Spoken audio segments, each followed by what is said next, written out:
Hey y'all, Fred here. Thanks for joining me today. Obviously, we're going to do a little bit of knife modding on this Spyderco Smock that I got from OK Knives. This is not the real thing, just to be clear. This is what I'm going to call a replica knife that I got from OK. I did a whole review video on this knife. I really thought that I was going to love this knife, but there were a few things that just left it a little short for me. Detent is not great on these, which I understand from some other people is not uncommon. The real knives actually have 2 detent balls. This version only has 1. Second detent would actually prevent it from kind of being fall shut, as I understand it. And a lot of people wanted that, so they just take the second detent ball out of the real knives anyhow. This one has pretty good action on it, at least in terms of drop shut. Pretty good otherwise, but one of the major things that I mentioned on there is the clip. I'm not happy about that. Plus, I wanted to go ahead and just do a bearings upgrade anyhow, so I've got myself some Skiff bearings. I measured it out, ordered some. Also ordered this deep carry pocket clip. We're going to try to see if it installs. I don't even know, if the screw patterns are going to be workable. So we're going to take this thing apart real quick. Before I get started, if you would please down below here, hit that subscribe and notification bell. That really helps your buddy out. Give me a thumbs up if you got to bail out early, thumbs down, throw some comments. Let me know if I have missed anything or if there's any other mods that you think I should probably be wanting to do on this knife. So it is a T8 on the pivot and T6 on the body screws. For some reason, I just always tend to take off the show side scales, and I may be making my life more difficult. Y'all can let me know down in the comments if you think that is the case. Sometimes I'll flip that blade out, makes things a little easier to remove. I've got my pry bar here. I think I might have to leverage that just a little bit. That's all it takes. All right, this is pretty clean and in good shape. I haven't used it a whole lot since I did that review. It kind of had bothered me. You can see these bearings are definitely going to make a pretty good upgrade to this knife. Let's take a look at these and compare them to what we're swapping out in here.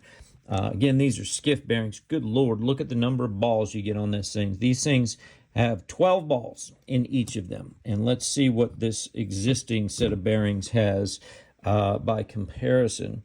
1, 2, 3, 4, 5, 6, 7, 8, 9. These are 9 balls. So I'm adding 6 balls to each side, which is 12. So I'm adding 12 total balls to my bearings. Plus, you can see they're much higher quality. These are just kind of those open face balls. Plus, they're steel. These are steel bearings versus ceramic bearings that you get with the Skiffs. So definitely a nice upgrade to make for a whole lot of reasons. Should be pretty simple on this knife. You literally just pull off the old bearings and drop on the new ones. I'm going to take a little bit of my KPL original and lubricate these up a little bit. I put a couple of drops on each of the sides there. Just work that in a little bit, rub it around, let those balls spin around so that they all pick up a little bit of the go juice. And I'm going to just drop that there. And I always put 1 or 2 more dots because I like to over lubricate. I don't know why. It's just a thing that I do. All right, get the other side bearings, do the same thing. Let's get them moistened up a little bit before we stick them in there. That should be plenty of juice. But make sure you roll them around. You'll actually feel those balls spinning around inside that bearing. That's how you get them all well lubricated all the way around. It'll get there anyhow. It's not like it wouldn't work if you didn't do all that. But again, I like to be a little overkill, and we'll add an extra tiny drop, just a tiny drop on top. All right, so now I need to clean up my mess a little bit. I got my little rag out of my maintenance kit, and you can see, you may or may not be able to see, I overkilled all the way around the knife here. You don't really want any floating around where you don't need it, but it's not a big deal either way. Should be fairly simple and straightforward to set all these pieces back in place. When you have a lot of things like I've got to get through this lanyard tube, sometimes that can be a little bit tricky. You can see it does have kind of these internal stop pins. That's how this thing operates. I probably could have put a little bit more lubrication on the detent ball. I didn't. That's something I tend to forget. That's going to be on the back. I'm going to actually just put a little drop right here on top of the detent ball here. This, I notice also, I'm now noticing for the first time, is a steel detent ball. I'm not sure if that's a good idea or not. Y'all let me know in the comments. I don't have enough expertise actually to know Should I be replacing that steel detent ball with a ceramic detent ball? I know you can replace them, but now the question is, should I? Is that something that that will benefit me or my knife in some way? I know ceramic certainly is better on bearings and will actually kind of break into the track. They're a little more self-lubricating, so there's a lot of reasons why you want to use them on the bearings, but does that make the same sense using it on the detent? So y'all let me know, throw me some feedback down there and help me out on that. All right, I'm going to get the body screws back on. Should I have done the pivot screw first? Maybe, I don't know. I don't think so. I think we're okay. I tend not to tighten anything down. I just really am getting everything started more or less. And that's why I'll end up here. And it looks like it is not even. So something in here does not appear to be lined up well. I don't know if it's that detent ball. Well, actually, that's not too bad. Definitely have a little bit of wobble, so I need to go tighter, but maybe it is like that. So that's weird. Can y'all see that? The gap on the right side versus the left side? I didn't pay attention to if that was the case the first time around, but we've got the blade back to centered, and there's no real blade play, so let me go ahead and go back and tighten up my body screws. These are T6s, so don't over tighten them because you don't want to strip them. Also, make sure if you're using bits, get a good 𝗕𝗲𝗶𝗽 bit especially for your T6, if nothing else, because that's the least likely to strip out those screws. Man, that's not too bad right there. Let me get some of the grease off of my hands, that lubricant. Let's take a closer look. Feels good, nice and smooth.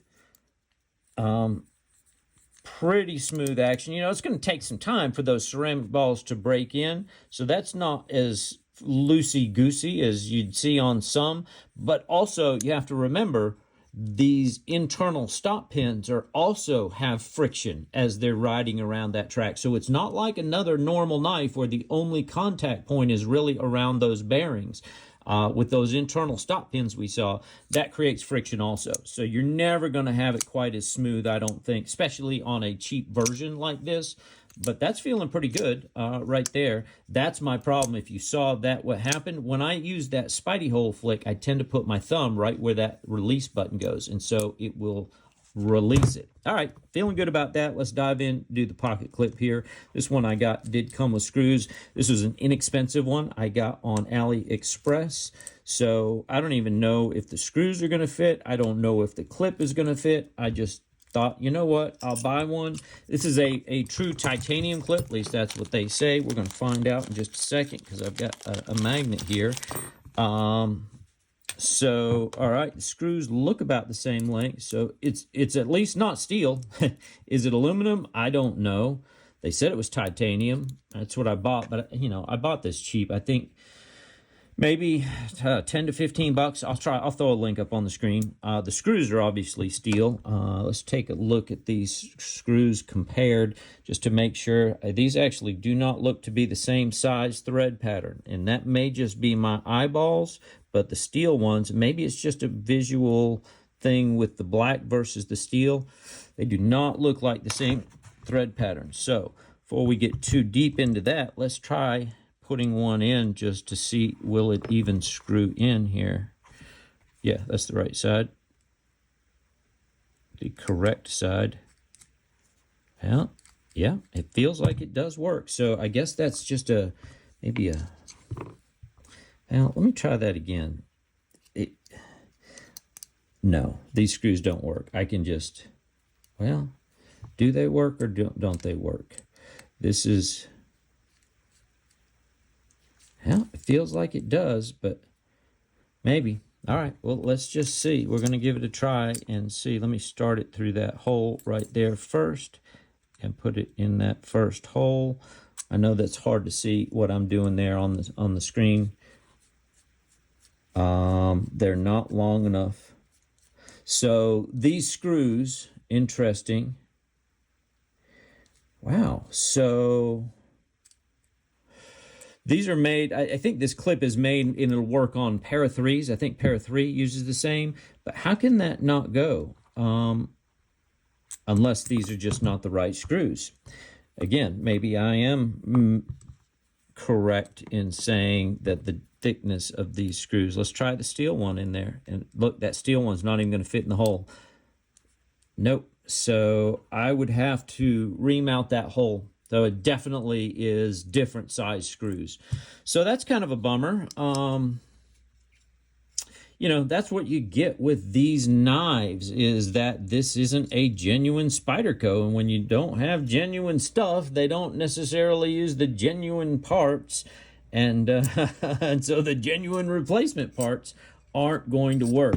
All right, so there's a bummer. There's an educational video for you guys. I will try this on my 𝗕𝗏 and see if that does. You know what? Before we stop this video, I'm going to just grab my 𝗕𝗏 and we'll see if it fits. I'll cut the video together so you won't have to watch a whole long one. They're not going to fit. These are definitely the screws that came with this clip from AliExpress are not going to fit either of these replica knives, the Smock or the 𝗕𝗏, even though they are supposed to fit on the Smock and the 𝗕𝗏. So I guess we're going to have to go back to the drawing board, or we're just really going to have to live with these stock clips, which are horrible. That's the thing I'm trying to get rid of. And you can see they use the exact same clip on both the Smock and this 𝗕𝗏, which is what most people change out immediately on these knives. So I guess I'm stuck with living with this, or I'll have to maybe try buying somebody else's clip off AliExpress. So there you go. Learn from my lesson. Be careful if you've bought a clone or a replica from OK Knives, and you've got this big bulky clip, that if you get a clip that is intended to fit the real 𝗕𝗏 or Smock, and I think there may be some other Spyderco models that use it too, these don't fit. Not going to work. Not going to work on these replica knives. You gotta, you'll have to find something with thicker screws that will will work. So maybe I'll try some others. All right, so I'm going to leave it with that so y'all don't have to watch me put all this stuff back together. I will say pretty happy with the bearings. That's a huge difference. I mean, we just added 12 more balls into that. It'll take a little while to break in. I may need to adjust the tension on that, although it feels like it's just about dialed in right. Boy, it's slick without having any pocket clip on the backside. You can see it bounces out. This is another thing I'm not real happy about. However, it did center up nicely, so I'm going to call that a win. We'll put that old pocket screw back on and live with it for a little while. Maybe I'll see if I can find something else that fits. I'll let y'all know if I do. Otherwise, thanks so much. I appreciate y'all. Throw me a thumbs up, give me some feedback down in the comments, and I'll see you on the next video. Thanks. Take care.